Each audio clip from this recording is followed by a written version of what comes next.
Hello students, मैं Abhishek Sharma chemistry class में आपका स्वागत करता हूं। आज के सेशन में हम डाइकार्बोक्सिलिक एसिड के बारे में डिस्कस करेंगे कि डाइकार्बोक्सिलिक एसिड होते क्या हैं, इनके मेथड ऑफ प्रिपरेशंस के बारे में डिस्कस करेंगे। इसके अलावा इसके केमिकल प्रॉपर्टीज के बारे में डिस्कस करते हैं। ठीक है, तो स्टार्ट करते हैं डाइकार्बोक्सिलिक एसिड के साथ में। तो हमारा जो आज का टॉपिक है वो है डाइकार्बोक्सिलिक एसिड।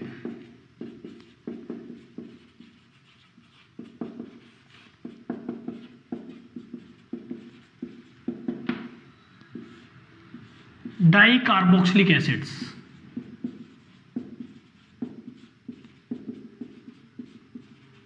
डाइकार्बोक्सिलिक अम्ल। तो बच्चों, यदि हम डाइकार्बोक्सिलिक अम्लों के बारे में यदि हम बात करते हैं कि डाइकार्बोक्सिलिक अम्ल होते क्या हैं, तो जैसा कि हम नाम से पता चल रहा है, डाई मीन्स दो। ठीक है, डाई मीन्स दो, और कार्बोक्सिल मीन्स जिनमें दो कार्बोक्सिल समूह, क्या हो, दो कार्बोक्सिल समूह। और कार्बोक्सिल समूह के बारे में यदि हम जानते हैं कि कार्बोक्सिल समूह क्या होते हैं, जिनमें क्या होते हैं कार्बोक्सिल समूह, C डबल बॉन्ड OOH। ठीक है, तो ऐसे ऑर्गेनिक कंपाउंड जिनमें दो कार्बोक्सिल समूह उपस्थित हो, COOH समूह उपस्थित हो, वो क्या कहलाते हैं, डाइकार्बोक्सिलिक अम्ल कहलाते हैं। ठीक है, इनका यदि हम सूत्र देखते हैं, इनका यदि हम सामान्य सूत्र देखते हैं, तो इनका जो सामान्य सूत्र होता है वो होता है CnH2n.COOH का होल 2। ठीक है, या फिर हम इसको लिखें तो इसको हम कैसे लिख सकते हैं, CH2 का होल n डॉट COOH का होल 2। ठीक है, जनरली जो डाइकार्बोक्सिलिक एसिड्स होते हैं, इन डाइकार्बोक्सिलिक एसिड को ट्राइवियल नेम या फिर रूढ़ पद्धति में जाना जाता है। ठीक है, लेकिन यदि हम इसके IUPAC पद्धति की बात करते हैं, IUPAC मेथड की यदि हम बात करते हैं, तो इनमें इनको एल्केन डाइओइक एसिड कहा जाता है। क्या कहा जाता है, एल्केन डाइओइक एसिड कहा जाता है। तो सेम हम एक बार इसको लिख लेते हैं, फिर इनकी स्ट्रक्चर्स के बारे में देखेंगे। जो डाइकार्बोक्सिलिक एसिड होते हैं उनकी स्ट्रक्चर क्या होती है, उनका IUPAC नाम क्या होता है, उनके ट्राइवियल नेम क्या होता है, देन उसकी मेथड ऑफ प्रिपरेशन के बारे में डिस्कस करेंगे। तो इसमें लिखते हैं हम, देखो, वे कार्बनिक यौगिक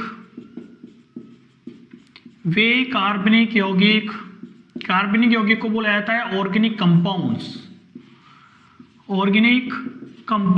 वे कार्बनिक यौगिक या ऑर्गेनिक कंपाउंड्स जिनमें दो कार्बोक्सिल समूह, और कार्बोक्सिल समूह कौन से होते हैं बच्चों, COOH। क्या, COOH कार्बोक्सिल समूह उपस्थित होते हैं,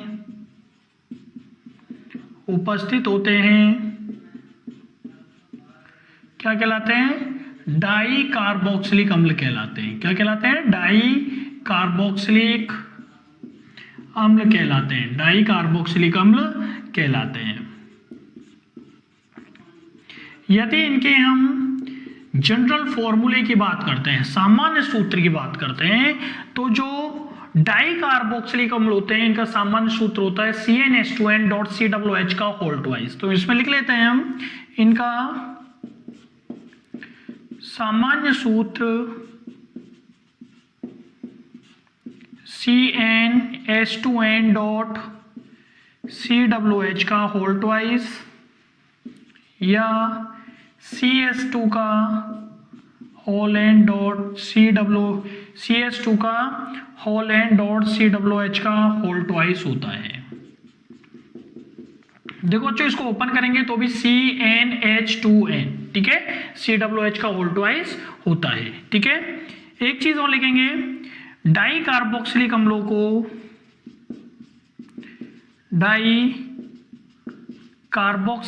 को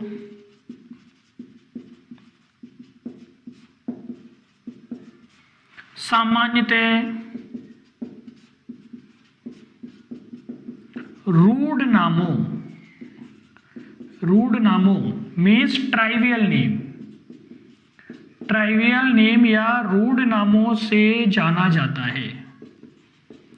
ठीक है, जाना जाता है आयुपैक पद्धति में इन्हें एल्केन डाई ओइक अम्ल, एल्केन डाई ओइक अम्ल कहा जाता है। क्या कहा जाता है? एल्केन डाई ओइक अम्ल कहा जाता है। तो देखो, वे कार्बनिक यौगिक जिनमें 2 कार्बोक्सिल समूह उपस्थित होते हैं डाई कार्बोक्सिलिक अम्ल कहलाते हैं। सामान्य सूत्र की यदि हम बात करते हैं तो इनका जो सामान्य सूत्र होता है बच्चों वो होता है CnH2n.COOH का होल ट्वाइस या CS2 का होल n COOH का होल ट्वाइस होता है। कार्बोक्सिलिक अम्लों को जनरली रूड नामों के द्वारा जाना जाता है, या फिर यदि हम आयुपैक मेथड की बात करते हैं तो इन्हें एल्केन डाई ओइक एसिड के नाम से जाना जाता है। ठीक है, ये तो इसके बारे में इसका जनरल इंट्रोडक्शन हो गया। अब हम इसके स्ट्रक्चर्स और इसके ट्राइवियल नेम के बारे में डिस्कस करेंगे। कौन कौन से डाई कार्बोक्सिलिक अम्ल होते हैं, उनका ट्राइवियल नेम या रूड पद्धति में नाम क्या होता है, और आयुपैक पद्धति में उनका क्या नाम होता है। ठीक है,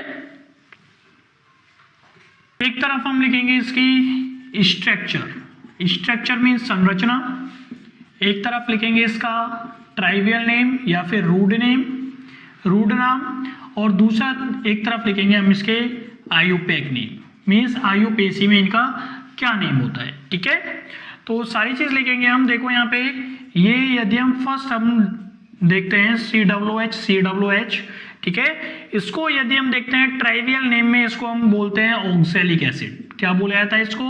ऑक्सैलिक अम्ल बोला जाता है।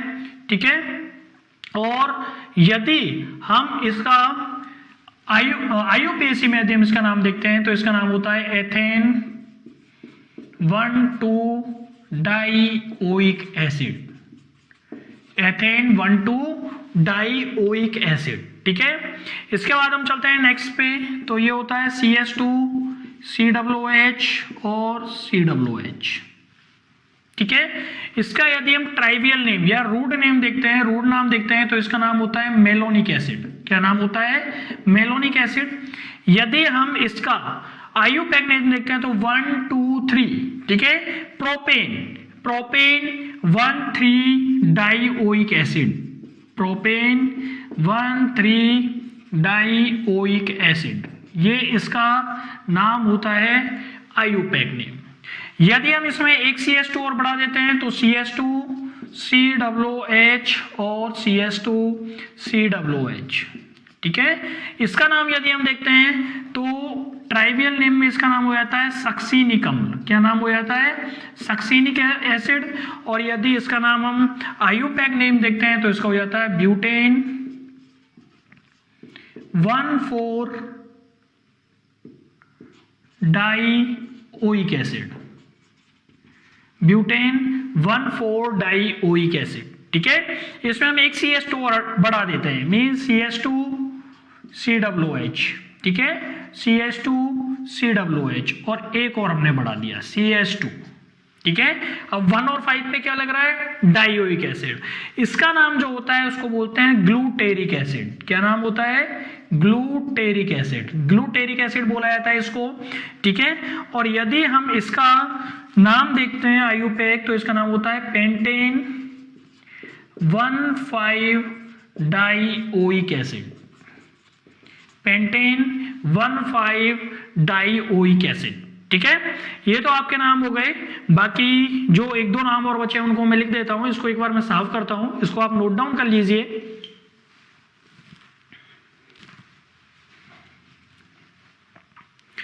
नेक्स्ट एसिड देखते हैं हम, that is CS2 COOH,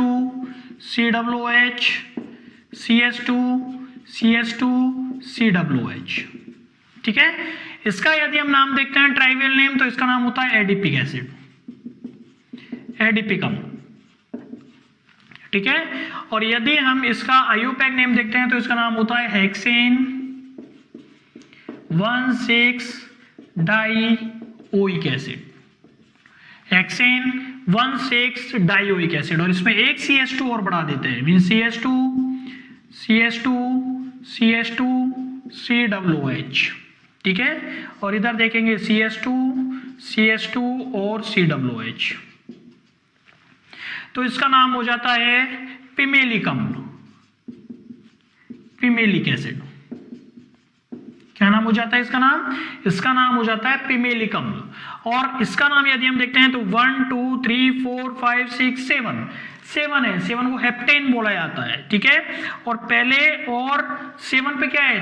carboxylic acid है, तो इसका नाम क्या हो जाएगा? 1 और 7 पे है तो heptane 1,7 dioic acid, heptane 1,7 dioic acid. तो इस तरीके से इनके ये स्ट्रक्चर्स होती है और ट्राइवियल नेम होते हैं और आईयूपीएसी नेम होते हैं, आईयूपैक मेथड में नेम होते हैं इनके, ठीक है। तो ये आपके सारे जो एसिड्स हैं आपने देखा है सभी में COOH समूह पाया जा रहा है, मीन सभी क्या है? मीन 2 COOH आपके ग्रुप्स पाए जा रहे हैं। तो ये जो एसिड्स कहलाते हैं, ठीक है, ये सारे एसिड्स होते हैं, ये डाई कार्बोक्सिलिक एसिड्स कहलाते हैं। अभी अब हम इसकी मेथड ऑफ प्रिपरेशन के बारे में देखेंगे, इनके बनाने की विधि देखेंगे, ठीक है। फर्स्ट जो इसमें हम मेथड ऑफ प्रिपरेशन पढ़ेंगे वो पढ़ेंगे sequential oxidation of diol, means diol के क्रमबद्ध ऑक्सीकरण से। तो पहला हम देख लें first method of preparation, that is sequential oxidation of diols. Sequential oxidation of diols means Hindi में बोलते हैं डाइओल के क्रमबद्ध ऑक्सीकरण से, क्रमबद्ध ऑक्सीकरण से।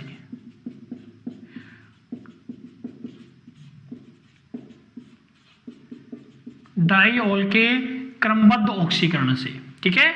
तो ये क्या होता है डाइओल? ये हम पहले भी एल्कोहल में पढ़ चुके हैं, ठीक है। डाइहाइड्रिक एल्कोहल में कि डाइओल्स होते हैं उन्हें हम बोला जाता है एथिलीन ग्लाइकोल या ग्लाइकोल बोला जाता है। तो ये हमारे पास ग्लाइकोल होता है, ठीक है। इस ग्लाइकोल का जब हम ऑक्सीकरण करवाते हैं, क्या करवाते हैं? ऑक्सीडेशन करवाते हैं, ठीक है। तो ऑक्सीकरण हम करवाएंगे तो यहां से देखो आप H2 और O, H2O बाहर निकलता है और यहां पर आता है CHO, ठीक है। यहां पे आपका CHO और ये आपके पास CH2OH, ठीक है। इसका नाम होता है ग्लाइकोलिक एल्डिहाइड। क्या नाम होता है इसका? ग्लाइकोलिक एल्डिहाइड, ठीक है। ग्लाइकोलिक एल्डिहाइड प्राप्त होता है। ये जो ग्लाइकोलिक एल्डिहाइड होता है इसका हम ऑक्सीडेशन करवाते हैं, ठीक है। ऑक्सीडेशन करवाएंगे तो देखो हमें क्या प्राप्त होगा? ये ऑक्सीजन होता है वो अंदर चल जाता है, बनता है COOH, COOH, ठीक है। और ये यहाँ पे CH2OH। इसका नाम होता है ग्लाइकोलिक एसिड। क्या नाम होता है इसका? ग्लाइकोलिक एसिड या ग्लाइकोलिक अम्ल, ठीक है। अगेन इसका हम क्या करवा देते हैं? ऑक्सीडेशन करवाते हैं, ऑक्सीकरण करवाते हैं। ऑक्सीकरण करवाएंगे तो यहां से भी H2 और O, H2O बाहर हो जाएगा, यहां हमारे पास बनेगा COOH CHO, COOH और CHO बनेगा। और ये जो COOH CHO बनता है इसका वापस से जब ऑक्सीडेशन करवाया जाता है, वापस से ऑक्सीडेशन करवाया जाता है तो ये ऑक्सीजन हमारे यहाँ पे अंदर चली जाती है, मीन COOH, ठीक है। और हमारे पास बन जाता है ऑक्सैलिक एसिड। क्या बन जाता है? Oxalic acid. तो इस प्रकार से हमें यहाँ पे एसिड प्राप्त होगा। सबसे पहले हम ग्लाइकोल का जब हम ऑक्सीडेशन करेंगे, अब इसको देखो नाम से आप देखिए सीक्वेंशियल ऑक्सीडेशन मींस एक के बाद एक प्रोडक्ट बनते जा रहे हैं और उनका एक सीक्वेंस में ऑक्सीडेशन होता जा रहा है, इसलिए इसको बोला है sequential oxidation of diol. Means diol का क्रमबद्ध ऑक्सीकरण, वन बाय वन हम ऑक्सीडेशन करते जा रहे हैं और हमारे पास प्रोडक्ट होते हैं वो प्राप्त होते आ रहे हैं। फाइनली जब हम ग्लाइकोल का कंटिन्यूअस हम ऑक्सीडेशन करते हैं, सीक्वेंशियल ऑक्सीडेशन करते हैं तो हमें ऑक्सैलिक एसिड प्राप्त होता है। सेकेंड मेथड ऑफ प्रिपरेशन देखते हैं, वो होता है फ्रॉम हाइड्रोलाइसिस ऑफ डाइसाइनाइड। हिंदी में बोला जाता है डाइसाइनाइड के जल अपघटन से। क्या है? डाइसाइनाइड के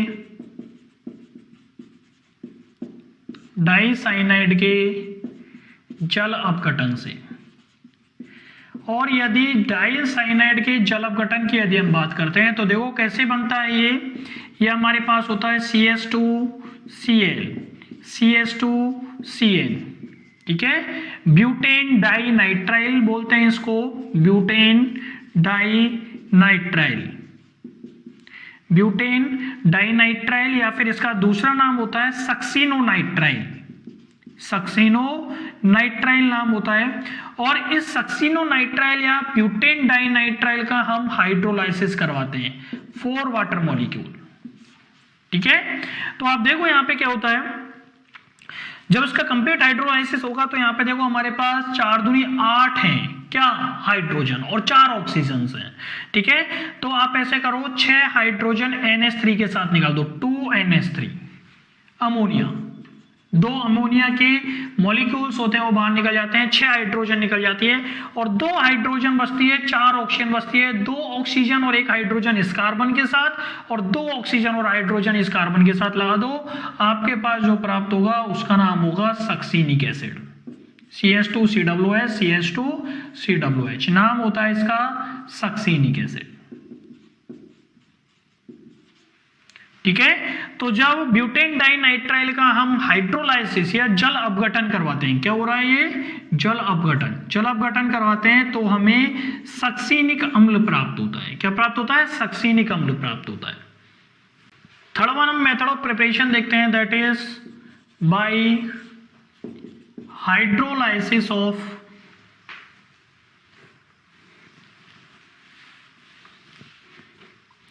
थर्ड जो मेथड ऑफ प्रिपरेशन देखते हैं वो देखते हैं by oxidation of cyclic ketones means चक्रीय कीटोन के ऑक्सीकरण से, चक्रीय कीटोन के ऑक्सीकरण से, चक्रीय कीटोन के ऑक्सीकरण से।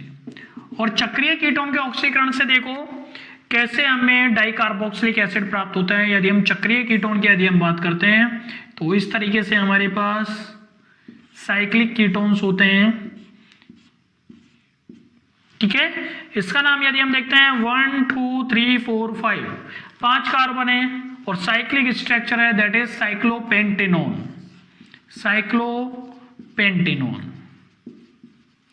ठीक है। ये होता है साइक्लोपेंटेनोन और इस साइक्लोपेंटेनोन का हम ऑक्सीडेशन करवाते हैं। क्या करवाते हैं? ऑक्सीडेशन, ऑक्सीकरण करवाते हैं। और ये एक ऑक्सीकरण होता है कंसंट्रेटेड HNO3 से, सांद्र नाइट्रिक अम्ल से। किससे? सांद्र नाइट्रिक अम्ल। इस सांद्र नाइट्रिक अम्ल से यदि हम इसका ऑक्सीकरण करवाते हैं तो देखो क्या होता है, हमारे पास होता है यहां से, ठीक है। ये देखो आप हमारे पास क्या बनता है 1 2 3, ठीक है। 3 कार्बन हमारे पास कार्बन से हैं 1 2 3 4 5, ठीक है, 5 है।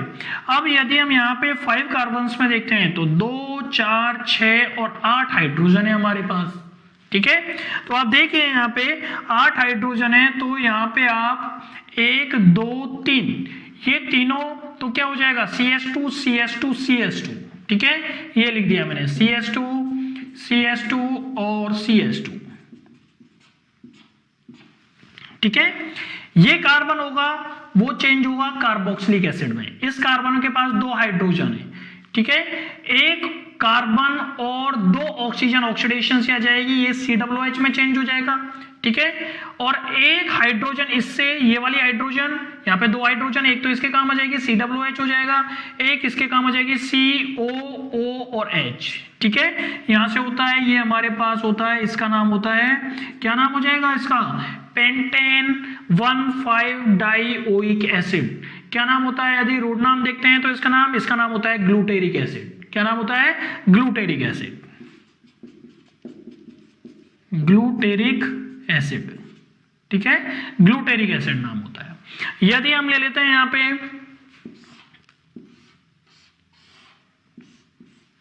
साइक्लोहेक्सिनोन, ठीक है, साइक्लोहेक्सेनोन लेते हैं और इस साइक्लोहेक्सेनोन का हम ऑक्सीडेशन करवा देते हैं सांद्र HNO3 से, कंसंट्रेटेड HNO3 से। तो आप देखो कहां से होता है, यहां से ये टूटता है, ब्रेक होता है, CS2 CS2 CS2, ठीक है, और CS2 1 2 3 4 ये COOH में चेंज हो जाएगा और ये COOH में चेंज हो जाएगा। देखो कितने कार्बन कितने हैं हमारे पास, 1 2 3 4 4 CS2 mean CS2 CS2 CS2 और CS2 और 2 COOH। क्या नाम हो गया, हेक्सेन 1,6 डाइओइक एसिड हो गया। यदि हम इसका ट्राइवियल नेम देखते हैं तो ट्राइवियल नेम हो जाएगा इसका एडिपिक अम्ल, एडिपिक एसिड। तो साइक्लोपेंटेनोन का जो हम कंसंट्रेटेड HNO3 से ऑक्सीडेशन करवाएंगे तो हमें ग्लूटेरिक एसिड प्राप्त होगा, और यदि हम साइक्लोहेक्सेन का क्या करवाएंगे, साइक्लोहेक्सेनोन का साइक्लोपेंटेनोन का हम यदि कंसंट्रेटेड HNO3 से ऑक्सीडेशन करवाएंगे, ऑक्सीकरण करवाएंगे, ग्लूटेरिक एसिड प्राप्त होगा। और यदि हम साइक्लोहेक्सेनोन का कंसंट्रेटेड HNO3 से ऑक्सीडेशन करवाएंगे तो हमें एडिपिक एसिड प्राप्त होता है। नेक्स्ट मेथड देखते हैं हम reaction of Grignard reagent of die hello derivatives.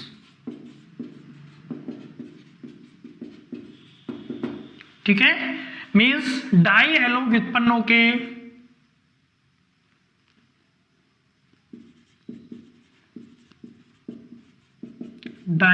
व्युत्पन्नों के ग्रिग्नार्ड अभिकर्मक से, और डाई हेलो व्युत्पन्नों के ग्रिग्नार्ड अभिकर्मक से कैसे बनेगा वो देखो आप। ठीक है, यदि हम बात करते हैं, ये हमारे पास होता है CS2Br, ठीक है, 1,2 डाइब्रोमोएथेन, क्या नाम होता है इसका, 1,2 डाइब्रोमोएथेन। इसकी रिएक्शन करवाते हैं हम Mg से, 2Mg, ठीक है, प्लस 2Mg, और मैग्नीशियम के साथ जब इसकी रिएक्शन होती है तो इसकी रिएक्शन होती है शुष्क ईथर की उपस्थिति में, ड्राई ईथर की उपस्थिति में। 2Mg है यहाँ पे हमारे पास, दोनों Mg, एक Mg इसके साथ लगेगा, एक इसके साथ लगेगा, और हमारे पास जो रिएक्शन जो हमारे पास बनेगा वो ग्रिग्नार्ड अभिकर्मक बनेगा, CS2MgBr और CS2MgBr। ठीक है, ये हमारे पास बन गया ग्रिग्नार्ड रिएजेंट। इसकी रिएक्शन हम करवा देते हैं कार्बन डाइऑक्साइड के साथ में, प्लस 2CO2। ठीक है, दोनों CO कहां लग जाएंगे, बीच में, कैसे, CS2COOMgBr और CS2COOMgBr। ठीक है, इसका हम करवा देते हैं एसिडिक हाइड्रोलाइसिस, अम्लीय जल अपघटन। कैसे होगा, कितने से होगा, 2H2O से करवा दूंगा, 2H2O से। ठीक है, तो क्या हो जाएगा, देखो ये 2H2O कैसे ब्रेक होगा, H plus OH negative, H plus OH negative. ठीक है, ये दोनों OH नेगेटिव जो होते हैं वो MgBr के साथ में चल जाएंगे, 2MgBrOH। ठीक है, क्या निकल जाएगा, 2MgBr और OH, ये बाहर निकल जाएगा, और दोनों ये H पॉजिटिव्स होते हैं, ये कहां पे जुड़ जाएंगे, COO के साथ में। क्या बनेगा, CS2COOH, CS2COOH, नाम होता है सक्सिनिक अम्ल।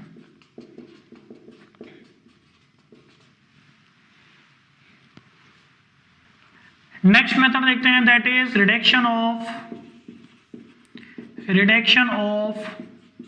अनसैचुरेटेड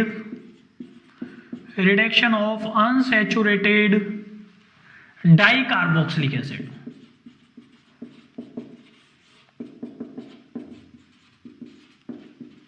ठीक है, हिंदी में बोलेंगे असंतृप्त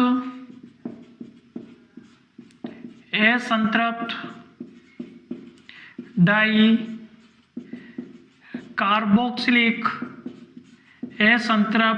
कार्बोक्सिलिक अम्लों के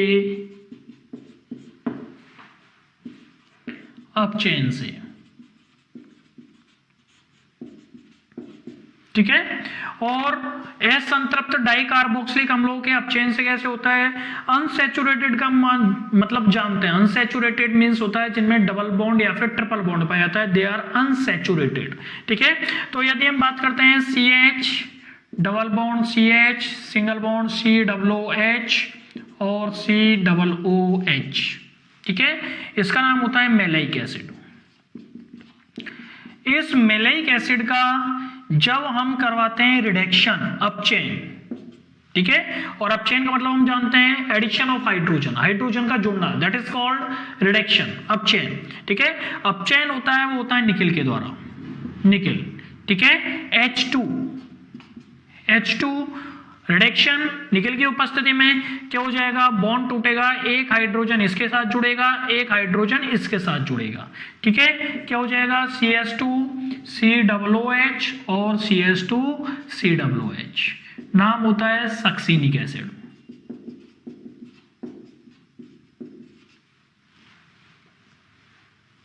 नेक्स्ट मेथड ऑफ प्रिपरेशन होता है दैट इज क्रम ब्राउन एंड वॉकर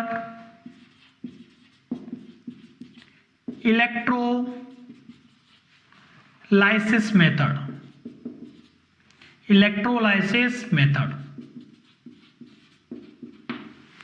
हिंदी में क्रम ब्राउन और वॉकर की, क्रम ब्राउन और वॉकर की विद्युत संश्लेषण विधि।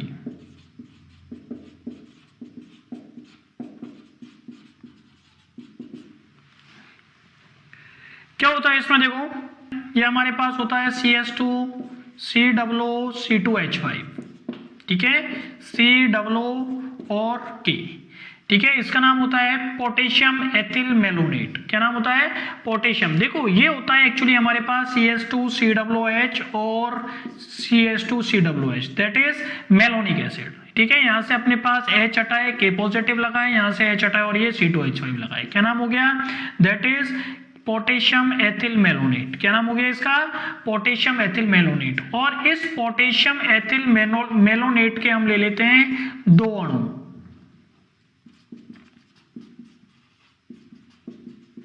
ठीक है, क्या नाम है इसका, पोटेशियम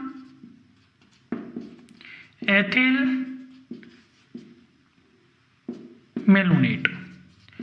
इस पोटेशियम एथिल मेलोनेट का हम क्या करवाते हैं, इलेक्ट्रोलाइसिस करवाते हैं। क्या करवाते हैं, इलेक्ट्रोलाइसिस, विद्युत संश्लेषण करवाते हैं, इलेक्ट्रोलाइसिस, विद्युत संश्लेषण। तो देखो क्या होता है, हमारे पास जो रिएक्शन होती है, इलेक्ट्रोलाइसिस होता है, तो रिएक्शन होती है वो दो इलेक्ट्रोड पर संपन्न होती है, एक बोला जाता है एनोड और दूसरा बोला जाता है कैथोड, ठीक है। एनोड पर क्या होगा, कैथोड पर क्या होगा हम देखेंगे, ठीक है। रिएक्शन कैसे होगी, वो कैसे होगी वो देखते हैं अपन। तो यहां से एक्चुअली दोनों में से K पॉजिटिव होता है वो बाहर निकल जाता है, 2K पॉजिटिव होता है वो बाहर निकल जाता है, तो 2K पॉजिटिव, ठीक है। हमारे पास क्या बनता है, हमारे पास बनता है CH2 COO नेगेटिव और COO C2H5 2, ठीक है।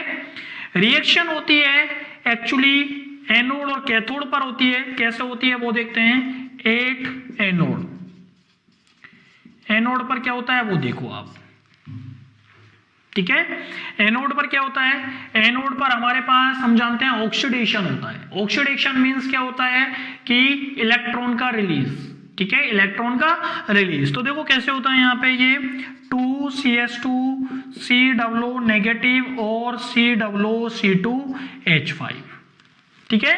यहां से ये दो इलेक्ट्रॉन रिलीज करता है, दो इलेक्ट्रॉन बाहर निकालता है, दो इलेक्ट्रॉन बाहर निकालेगा, हमारे पास बनेगा फ्री रेडिकल CH2 COO और COO C2H5, यहाँ पे ये बन गया इसका फ्री रेडिकल, दो इलेक्ट्रॉन बाहर निकाल दिए। अब यहां से क्या होता है कि यहां से 2CO2 कार्बन डाइऑक्साइड के 2 मोल बाहर निकल जाते हैं। क्या निकल जाते हैं, 2 मोल बाहर निकल जाते हैं और हमारे पास बन जाता है CH2COO-C2H5 और CH2COO-C2H5। देखो आप CH2COO-C2H5 बचा कितने, CH2COO-C2H5 और CH2COO-C2H5। इसका हम करवा देते हैं एसिडिक हाइड्रोलाइसिस। क्या करवा देते हैं, एसिडिक हाइड्रोलाइसिस। ठीक है, कितने मोल से होगा, 2 से करवा दो आप, 2 वाटर मॉलिक्यूल। ठीक है, वैसे नंबर ऑफ मॉलिक्यूल्स लिखने की जरूरत नहीं पड़ती है, फिर भी आप लिखना चाहो हम अपनी कन्वीनियंस के लिए लिख लेते हैं 2H2O से करवा दो। क्या निकल जाएगा, 2C2H5OH होगा, वो बाहर निकल जाएगा और H पॉजिटिव होगा, वो यहाँ पे जुड़ जाएगा। ठीक है, तो माइनस 2C2H5OH, एथिल एल्कोहल बाहर निकल गया और हमारे पास बना CH2COOH और CH2COOH, that is succinic acid. ठीक है, ये तो हमारे पास होती है रिएक्शन एनोड पर। यदि हम कैथोड की बात करते हैं, कैथोड पर क्या होता है, तो यहां पे लिख देता हूं मैं 8 कैथोड। ठीक है, और कैथोड पर हम जानते हैं क्या होता है, रिडक्शन। रिडक्शन मींस क्या होता है, इलेक्ट्रॉन्स को ग्रहण करना, दैट इज रिडक्शन। अपचयन कैसे होता है, अब यहां से हमने देखा यहां से 2 इलेक्ट्रॉन इसने क्या है, रिलीज किए हैं, बाहर निकाला है, तो ये इलेक्ट्रॉन्स को 2K पॉजिटिव ये ग्रहण करता है, 2 इलेक्ट्रॉन्स, उसके में चेंज हो जाता है 2K में। ठीक है, 2K plus 2S2 is equal to क्या हो जाएगा, 2KOH plus S2, hydrogen gas बाहर निकलती है। इस तरीके से पूरी रिएक्शन होती है क्रम brown and walker electrolysis method. Next method देखते हैं हम, फ्रॉम साइनाइड सिंथेसिस या फिर hydrolysis.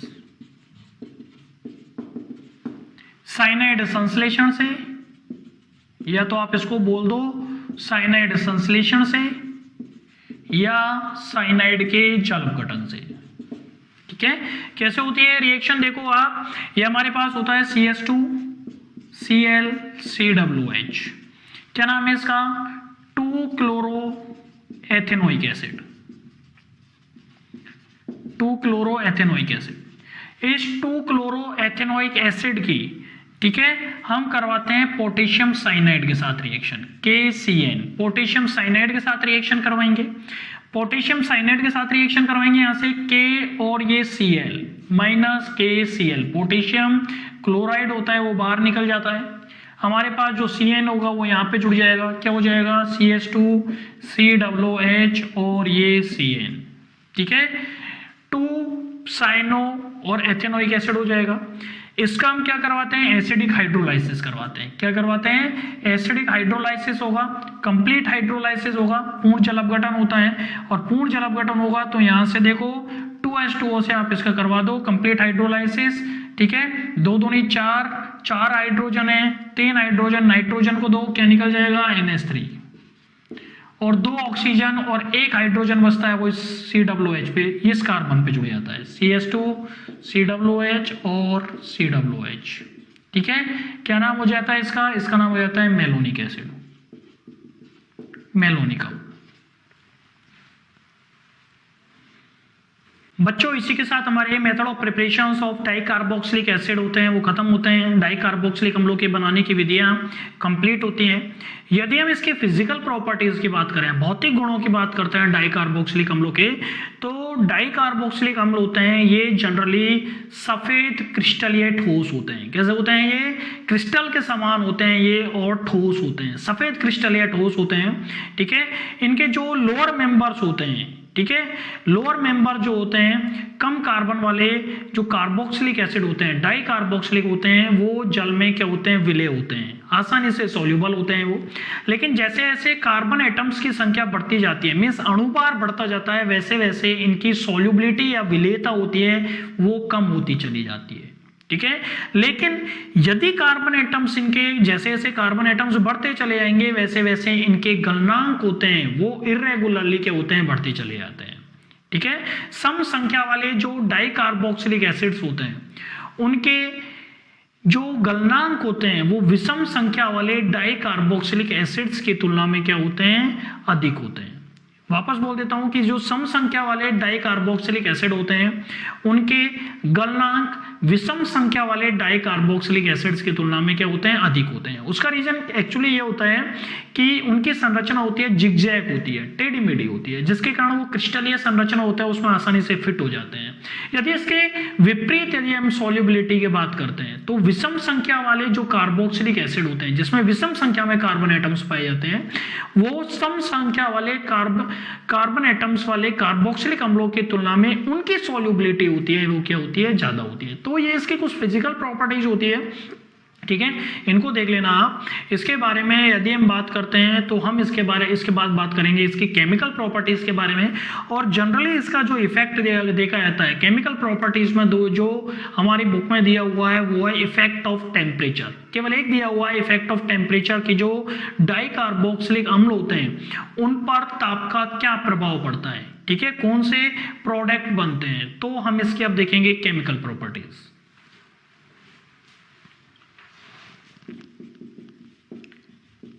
Chemical properties of dicarboxylic acids।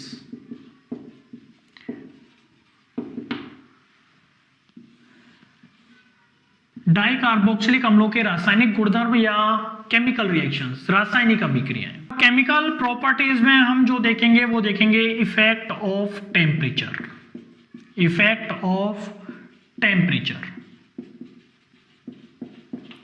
Hindi में बोलेंगे ताप का प्रभाव। ये एक ही दिया हुआ है आपकी बुक में, ताप का प्रभाव, कि जो डाइकार्बोक्सिलिक एसिड्स होते हैं उन पर ताप का क्या प्रभाव होता है। तो देखो आप क्या प्रभाव होता है, ये हमारे पास COOH है, that is oxalic acid, oxalic अम्ल, ठीक है। इसको यदि हम हीट करते हैं, गर्म करते हैं तो यहाँ से CO2 होता है वो बाहर निकल जाता है, कार्बन डाइऑक्साइड होता है वो बाहर निकल जाता है, हमारे पास बचता है HCOOH, फॉर्मिक एसिड। क्या बनता है, फॉर्मिक एसिड बनता है। और ये फॉर्मिक एसिड फाइनली किसमें टूट जाता है, CO और H2 में, मींस कार्बन मोनोऑक्साइड और H2 में ब्रेक हो जाता है, ठीक है। ये तो होता है आपका ऑक्सैलिक एसिड। यदि हम बात करते हैं मेलोनिक एसिड की, CH2COOH CH2COOH, मेलोनिक एसिड। इस मेलोनिक एसिड को हीट किया जाता है अप्रॉक्स 300 डिग्री सेल्सियस टेम्परेचर पे, तो यहां से भी आपका क्या निकलेगा, CO2 बाहर निकल जाता है। क्या निकल जाता है, CO2 बाहर निकल जाता है, H होता है इसके साथ जुड़ेगा CH3COOH, एसिटिक एसिड प्राप्त होता है, CH3COOH क्या प्राप्त होगा, एसिटिक एसिड, ठीक है। यदि हम बात करते हैं सक्सिनिक एसिड की, CH2COOH और CH2COOH, ठीक है, क्या नाम होता है इसका, सक्सिनिक एसिड। इस सक्सिनिक एसिड को यदि हम 300 डिग्री सेल्सियस टेम्परेचर पे हीट करते हैं, 300 डिग्री सेल्सियस पर हीट करते हैं, तो यहां से देखो आपके पास निकल जाता है ये H2, वाटर मॉलिक्यूल बाहर निकल जाता है। क्या निकल जाता है, वाटर मॉलिक्यूल, जल का अणु बाहर निकल जाता है, और हमारे पास प्राप्त होता है CH2 CO CO और O, ठीक है। सक्सिनिक एनहाइड्राइड, क्या प्राप्त होता है, सक्सिनिक एनहाइड्राइड प्राप्त होता है, ये होता है सक्सिनिक एनहाइड्राइड प्राप्त। आप इसको नोट डाउन कर लीजिए, फिर अपन आगे चलते हैं। नेक्स्ट अपन चलते हैं, दैट इज CH2COOH और CH2COOH। ये होता है ग्लूटेरिक एसिड। क्या नाम होता है इसका, ग्लूटेरिक एसिड। इस ग्लूटेरिक एसिड को यदि हम हीट करते हैं तो यहां से भी आपका क्या निकल जाएगा, H2, वाटर मॉलिक्यूल, जल का अणु बाहर निकलता है, और हमारे पास बन जाता है CH2 CO CO और O, ठीक है। क्या नाम होता है, ग्लूटेरिक एनहाइड्राइड, ग्लूटेरिक एनहाइड्राइड, ये प्राप्त होता है। यदि हम ले लेते हैं adipic acid, CH2 CH2 CH2 और COOH और COOH। ये हमने ले लिया इसमें एडिपिक एसिड। क्या ले लिया? एडिपिक अम्ल। इस एडिपिक अम्ल को हम हीट करते हैं अप्रोक्स 300 डिग्री सेल्सियस टेम्परेचर पे, 300 डिग्री सेल्सियस टेम्परेचर पे। तो ध्यान रखना बच्चों, अभी तक तो जो निकला था वो H2O निकला था। यहाँ पे क्या निकल जाता है?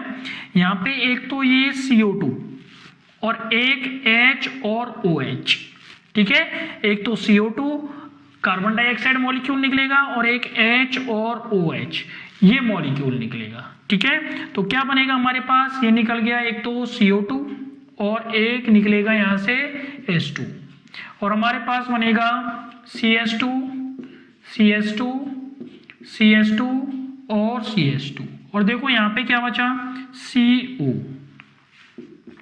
C डबल बॉन्ड O, ये बचता है हमारे पास और इसका नाम होता है साइक्लोपेंटेनोन।